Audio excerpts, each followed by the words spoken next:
18 जून 2023 आज से लगभग एक महीने पहले ओशियन गेट के टाइटन सबमरीन ने प्रसिद्ध टाइटैनिक जहाज के मलबा को देखने निकला था, मगर ये खुद ही टूटकर मलबा बन गया। ये क्यों हुआ, कैसे हुआ और इसका इतिहास क्या है? चलिए इसका शुरुआत से लेकर अंत तक का सफर करते हैं।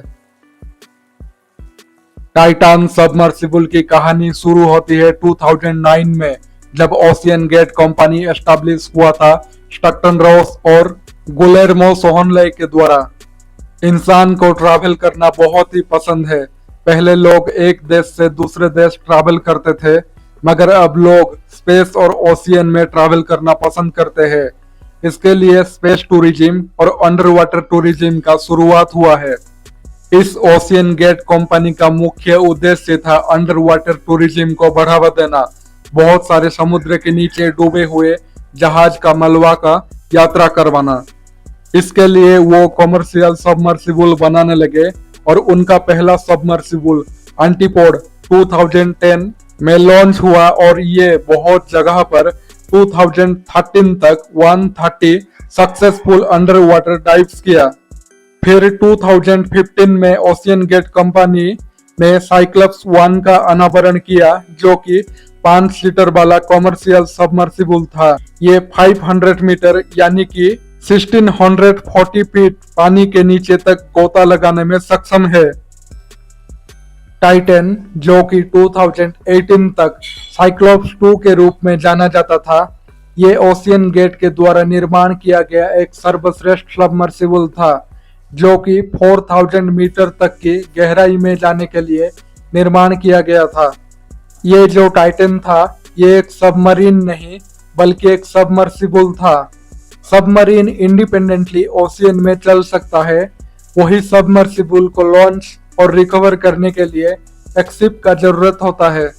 ओशियन गेट कंपनी के सबमर्सिबल ने 2010 से 2023 तक 200 से ज्यादा डीप सी डाइव्स और 14 सक्सेसफुल एक्सपेडिशन किए थे। ये आजोरस एक्सपेडिशन, बहामास एक्सपेडिशन और स्पेसिफिक और अटलांटिक ओशियन में डाइव्स किया करते थे। ये सबमर्सिबल देखा जाए तो इन 10 सालों में अंडर वाटर टूरिज्म में सफल रहा था। ये टूरिस्ट को एक थ्रिलिंग एडवेंचर फीलिंग दिलाता था। टाइटन सबमर्सिबल जुलाई 2021 से ही टाइटैनिक का टूर शुरू किया था और उसके लिए उनके पास यही एकलौता टाइटन ही था। टाइटन का ये टाइटैनिक तक का सफर पहली बार नहीं था। इससे पहले भी टाइटन टाइटैनिक तक का सफर कर चुका था। 16 जून 2023 को टाइटन सबमर्सिबल ने अपना सफर कनाडा के सेंट जॉन पोर्ट से शुरू किया। ये टाइटन पोलार प्रिंस जहाज पर सवार होकर 700 किलोमीटर दूर 17 जून को महान अटलांटिक ओशियन पर पहुंचा। यही वो जगह है जिसके गहराई में टाइटन के शिपरेक मौजूद है। टाइटन सबमर्सिबल में उस दिन 5 लोग बैठे थे, जैसे कि हेमिस हार्डिंग, ये एक ब्रिटिश बिजनेसमैन और गिनीज वर्ल्ड रिकॉर्ड होल्डर थे। इन्होंने ओशियन की सबसे डीपेस्ट पार्ट में डाइव किया था और ये ब्लू ओरिजिन में स्पेस में भी ट्रैवल किया था। स्टक्टन रॉस, जो कि ओशियन गेट के फाउंडर और सीईओ भी थे। पाउल हेनरी नार्जियोलेट, ये फ्रेंच नेवी के फॉर्मर कमांडर थे और ये बहुत बार टाइटैनिक के शिपरेक को विजिट किया था। शहजादा दाऊद, ये एक पाकिस्तानी ब्रिटिश बिजनेसमैन थे, जो कि दाऊद हरक्यूलिस कॉरपोरेशन का ओनर थे। सुलेमान दाऊद, दाऊद के बेटे और 19 साल के यूनिवर्सिटी स्टूडेंट थे। ये टाइटैनिक एडवेंचर ट्रैवल के लिए टिकट प्राइस 2 करोड़ से भी ज्यादा था। 18 जून 2023 सुबह के 9:30 बजे ये 5 लोग टाइटन सबमर्सिबल में बैठकर पोलार प्रिंस जहाज से समुद्र के अंदर गोता लगाते हैं टाइटन शिपरेक को देखने के लिए। प्रसिद्ध टाइटैनिक जहाज की मलबा 3810 मीटर नीचे समुद्र में है। ये दूरी लगभग 4 किलोमीटर का था, मगर समुद्र के नीचे 4 किलोमीटर यानी यात्रा बहुत ही डिफिकल्ट होता है। टाइटन सबमर्सिबल समुद्र के नीचे जाने का अपना सफर शुरू करता है।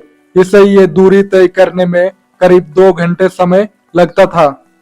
यहाँ समुद्र के ऊपर पोलार प्रिंस जहाज है जो कि टेक्स्ट मैसेज के माध्यम से हर 15 मिनट में टाइटन के साथ कम्युनिकेशन करता है। टाइटन के ये सफर बिना कोई रुकावट के आराम से चल रहा था। इसको निकले हुए अब 1 घंटा 45 मिनट हो चुका था, यानी कि ये टाइटैनिक के काफी करीब पहुंच गए थे। यही वो समय था जब उनका कम्युनिकेशन पोलार प्रिंस जहाज यानी कि बाहर की दुनिया से टूट गया। समुद्र की इस गहराई में सूरज की रोशनी भी नहीं पहुंच पाता और यहाँ सिर्फ अंधेरा और अंधेरा ही है। इतनी गहराई में वायरलेस कम्युनिकेशन का टूटना कोई बड़ी बात नहीं था और ऐसा पहले भी हो चुका था। टाइटन एक 5 लोग बैठ पाने जैसा सबमर्सिबल था। इसका लंबाई 22 फीट और वजन 10,000 केजी से ज्यादा था। टाइटन का निर्माण कार्बन फाइबर और टाइटेनियम से किया गया था और इसमें एक व्यू पोर्ट भी था बाहर की नज़ारे देखने के लिए। टाइटन का कम्युनिकेशन 11:15 में शिप से टूट गया था, मगर ऊपर शिप में बैठे हुए क्रू सोच रहे थे 4:30 बजे तक टाइटन का वापस आने का टाइम था, तब ये आ जाएगा। ये पूरा ट्रिप 7 घंटा का था। सुबह 9:30 से लेकर 4:30 शाम तक का था, लेकिन इस वक्त तक भी टाइटन वापस नहीं आया। अब पोलार प्रिंस शिप के ऊपर बैठे क्रू को टाइटन के लिए टेंशन होने लगा। फिर उन्होंने 7:10 पर यूएस कोस्ट गार्ड को इन्फॉर्म किया। 18 जून को टाइटन के साथ अब क्या हुआ था किसी को नहीं पता। सबके मन में एक ही सवाल था, टाइटन को कैसे ढूंढा जाए। यहाँ टाइटन को जल्द से जल्द ढूंढना जरूरी था क्योंकि इन 5 लोगों के पास सिर्फ 96 आवर्स यानी कि 4 दिन के ही ऑक्सीजन था।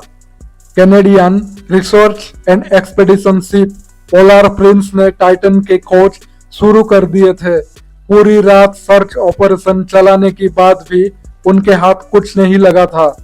अगले दिन सोमवार को यूनाइटेड स्टेट अमेरिका और कैनेडियन शिप और प्लेन्स ने पूरे समुद्र को छान मारने के लिए एक जबरदस्त सर्च ऑपरेशन शुरू किया। फिर देखते ही देखते ये एक ग्लोबल इशू बन गया और ये search operation ships, planes, submarine, robotic machine, remote operated vehicle के साथ साथ जोर शोर से शुरू हुआ। यूएस कोस्ट गार्ड ने संकेत दिया, दूर स्थान, वेदर, डार्कनेस, समुद्र की स्थिति और पानी के टेम्परेचर के कारण सर्च एंड रिसोर्स अभियान कठिन हो रहा था, मगर वो भी इस सर्च मिशन पर डटकर खड़े थे। टाइटन के लिए ये 4 दिन बहुत ही महत्वपूर्ण था क्योंकि अगर टाइटन वापस समुद्र के सरफेस पर आ भी जाता तो भी लोग ऑक्सीजन की कमी से मारे जाते क्योंकि ये सबमर्सिबल सिर्फ बाहर से ही ओपन और क्लोज किया जा सकता था। इस सर्च मिशन में प्लेन का भी यूज किया गया और यहाँ सोनार को भी डिप्लॉय किया गया।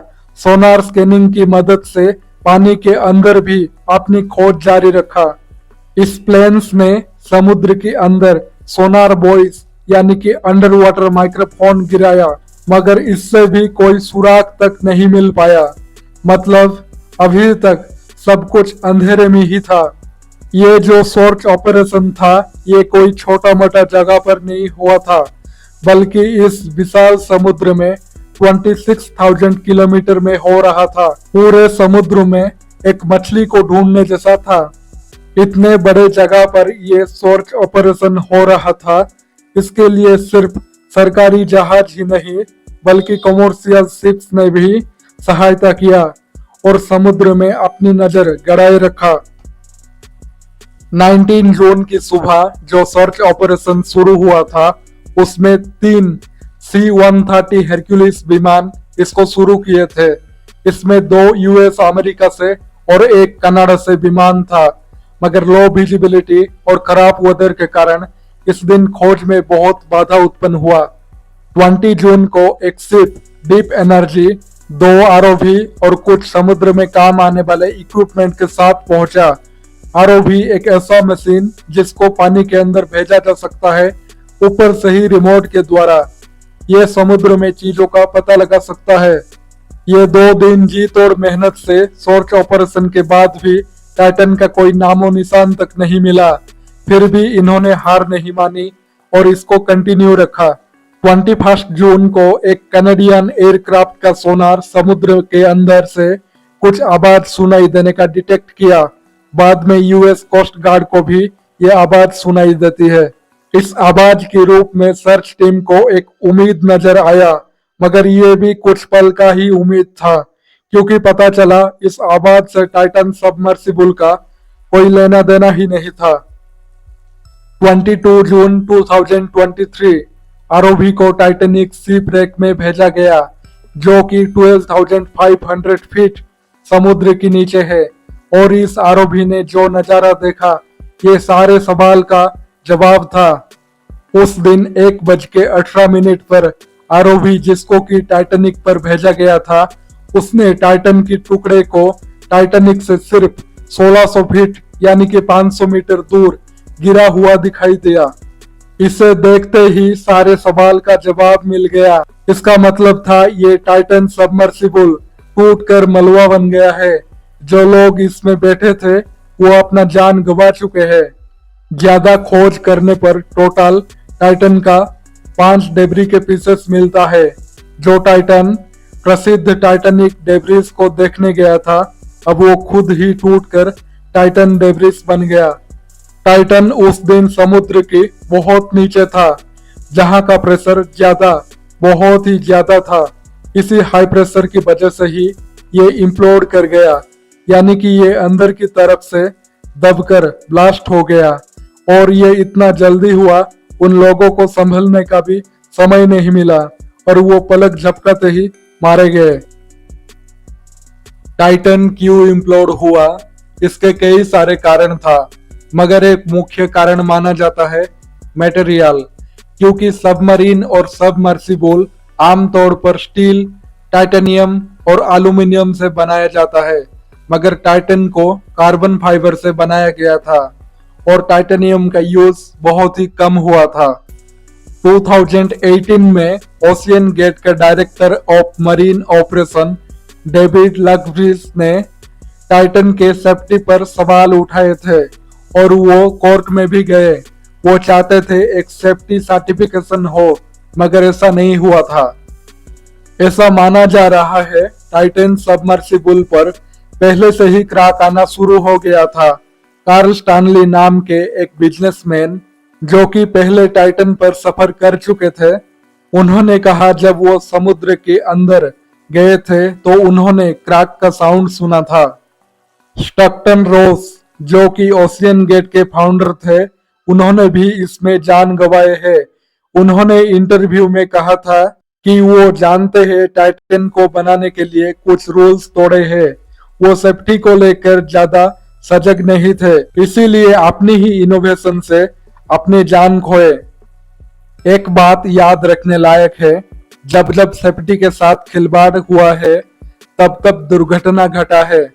अगर टाइटैनिक में ज्यादा लाइफ बोट होता तो इतने लोग नहीं मरते, और ये भी कार्बन फाइबर से नहीं बना होता तो शायद ये लोग भी नहीं मारे जाते। प्रसिद्ध टाइटैनिक जहाज के बारे में कहा जाता था दिस शिप इज अनसिंकेबल, मगर ये कुछ गलती की वजह से डूब गया था। और अब उसे देखने जाने वाला टाइटन सबमरीन भी कुछ गलती की वजह से ही डूब गया।